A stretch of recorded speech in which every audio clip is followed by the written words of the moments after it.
Razvoj je neprekinjen, neponovljiv ter okoljsko in genetsko pogojen proces, ki traja od spočetja do smrti.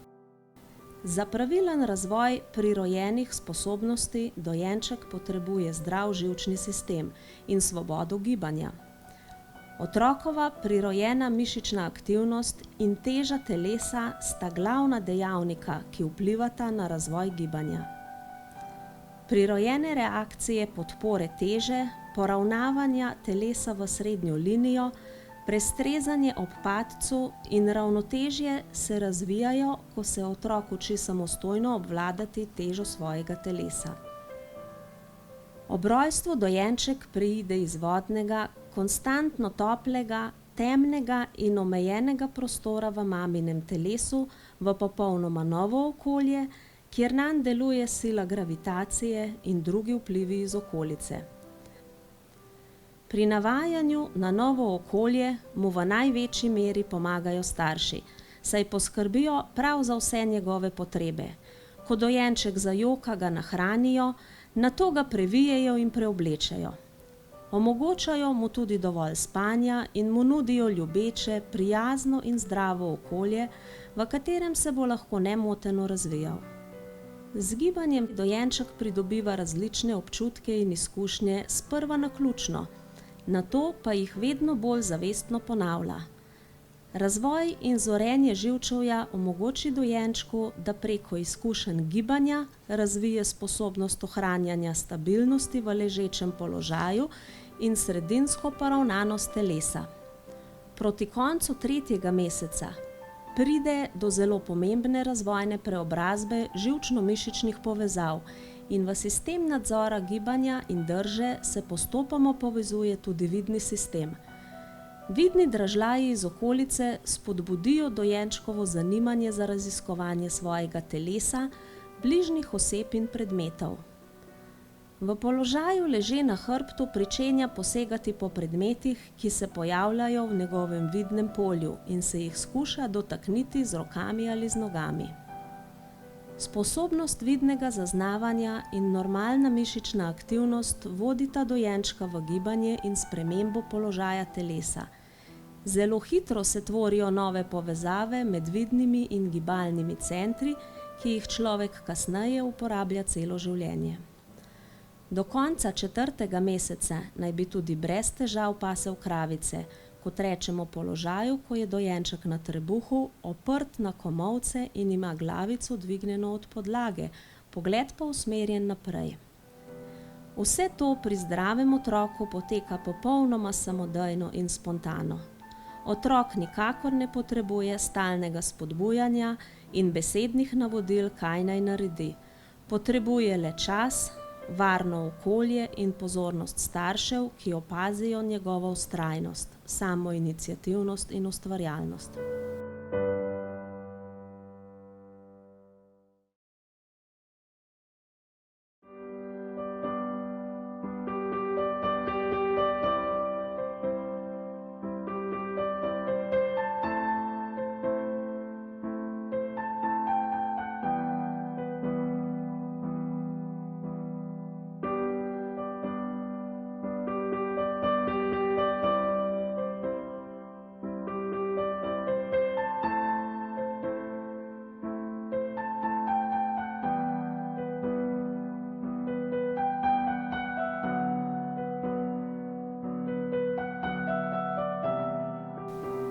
V času naših babic in dedkov so se nege in ravnanja z dojenčkom mladi starši naučili že doma v svoji družini.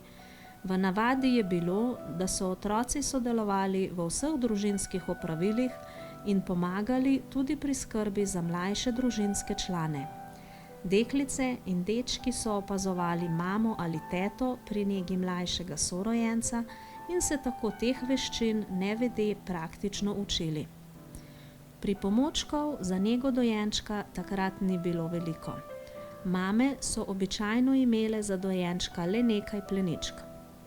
Če pa zaradi revščine tudi teh ni bilo pri hiši, so bili dojenčki običajno poviti v cunje, ki so jih naredili iz starih srajc, kril, rjuh ali prtov.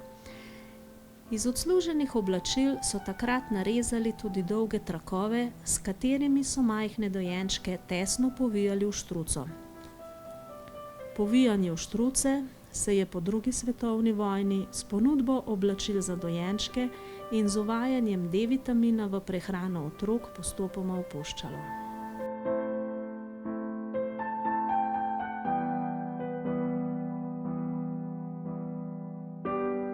V današnjem času je skrb za novorojenega otroka naložena predvsem staršem. Večinoma za dojenčka v najzgodnejšem obdobju skrbijo mame, v zadnjih letih pa se vse pogosteje in enakovredno vključujejo tudi očetje. Prvo starševstvo predstavlja v razvoju posameznika povsem novo, čustveno intenzivno in organizacijsko zahtevno obdobje. Nova starša se morata učiti skupnega življenja s svojim povsem odvisnim in nebogljenim dojenčkom in z njim vzpostaviti prijeten odnos, kakovostno komunikacijo in sodelovanje.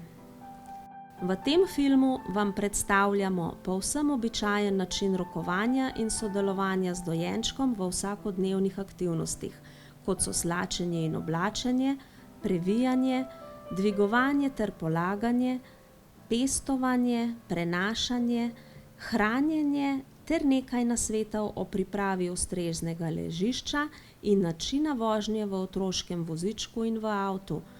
Vašemu dojenčku želimo omogočiti čim boljši razvoj, ki je sicer pogojen genetsko, a je v precejšnji meri odvisen tudi od dejavnikov okolja, kamor sodi tudi način vašega ravnanja z njim. S prikazanim načinom ravnanja olajšamo razvoj prirojenih sposobnosti.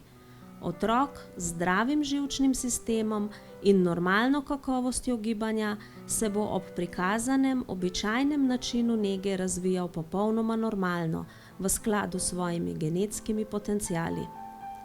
Zdrav novorojenček za svoj normalen razvoj ne potrebuje nobenega posebnega tako imenovanega terapevtskega handlinga, ki se ga starši naučijo pri zdravniku ali terapevtu v razvojni ambulanti.